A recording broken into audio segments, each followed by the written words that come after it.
Popular Kannada actress ಅವ್ರ ತಮ್ಮ pregnancy ಸುದ್ದಿ ಸೋಷಿಯಲ್ ಮೀಡಿಯಾದಾಗ ಶೇರ್ ಮಾಡಿದಾಗ ಎಲ್ಲರೂ ಅವ್ರಿಗೆ ವಿಶ್ ಮಾಡಾತಿದ್ರ. ಬಟ್ ಕೆಲವೊಬ್ರು ಆ ಕಮೆಂಟ್ ಸೆಕ್ಷನ್ದಾಗ ಇಂಥ ಕಮೆಂಟ್ಸು ಪೋಸ್ಟ್ ಮಾಡಾತಿದ್ರು. 40 ವರ್ಷಕ್ಕೆ IVF ಜರ್ನಿ ಶುರು ಮಾಡೋದು ಅದು ಇಂಡಿಯಾದಾಗ ಒಂದು ಪೇರೆಂಟ್ ಆಗೋ ವಿಷಯ ಅಷ್ಟೇ ಅಲ್ಲ, ಒಂದು ಧೈರ್ಯ, ಒಂದು ದೊಡ್ಡ ಚೇಂಜ್ ತರೋ ವಿಷಯ. ಸ್ಟ್ಯಾಟಿಸ್ಟಿಕ್ಸ್ ಪ್ರಕಾರ 13 million Indian womens IVF through pregnant ಆಗ್ತಾರ. ಅವರು most of the time divorcee ಇಲ್ಲ ವಿಧವಾ ಇರ್ತಾರ.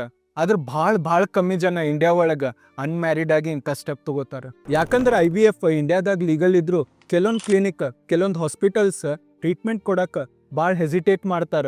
ಯಾಕಂದ್ರೆ ನಮ್ಮ ಸೊಸೈಟಿದಾಗ ಇದ್ರ ಸ್ಟಿಗ್ಮಾ ಕುಂತು ಬಿಟ್ಟೈತಿ. ನಿಮ್ಮ ಹಸ್ಬೆಂಡ್ ಎಲ್ಲೇ, ನೀವು ಒಬ್ಬರೇ ಯಾಕೆ ಜೀವನ ನಡ್ಸಾತೀರ ಅಂತ. ಬೇರೆ ಕಂಟ್ರೀಸ್ ಅಂದ್ರೆ ಸ್ವೀಡನ್ ಮತ್ತು ಫ್ರಾನ್ಸ್ದಾಗ 40 to 50% ಜನ ಪ್ರೆಗ್ನೆಂಟ್ ಬಿಫೋರ್ ಮ್ಯಾರೇಜ್ ಆಗ್ತಾರೆ.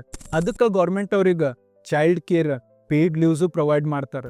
ನೀವು ಈ ಆಕ್ಟ್ರೆಸ್ಸಿಂದ ಕ್ಯಾಪ್ಷನ್ ಕರೆಕ್ಟ್ ಓದಿದ್ರೆ ನಿಮ್ಗೆ ಗೊತ್ತಾಗ್ತೈತಿ ರೊಕ್ಕ ಇದ್ರು ಈ ಟ್ರೀಟ್ಮೆಂಟ್ ತಗೊಳ್ಳೋದು ಅಷ್ಟು ಸುಲಭ ಇಲ್ಲ ಅಂಥೇಳಿ. ಇಂಥ ಬೋಲ್ಡ್ ಸ್ಟೆಪ್ ತಗೊಂಡು ಅವ್ರ ಪ್ರೊಸೀಜರ್ ಫಾಲೋ ಮಾಡಾತಿದ್ರು ಇಂಥ ನೆಗೆಟಿವ್ ಕಮೆಂಟ್ಸ್ ಜನ ಪೋಸ್ಟ್ ಮಾಡ್ತಾರೆ. ಭಾವನಾ ಅವ್ರದ್ದು ಈ ಸ್ಟೆಪ್ಲಿಂತ ಗೊತ್ತಾಗ್ತೈತಿ ನಾವು ಕರೆಕ್ಟ್ ಇದ್ರೆ ಬೇರೆಯವ್ರ ಒಪಿನಿಯನ್ಗೆ. ಮತ್ತಿಂಥ ವಿಡಿಯೋಸಿಗೆ ಫಾಲೋ ಮಾಡ್ರಿ. ಅ ಕ್ಲಾಸಿಕ್ ವೈ.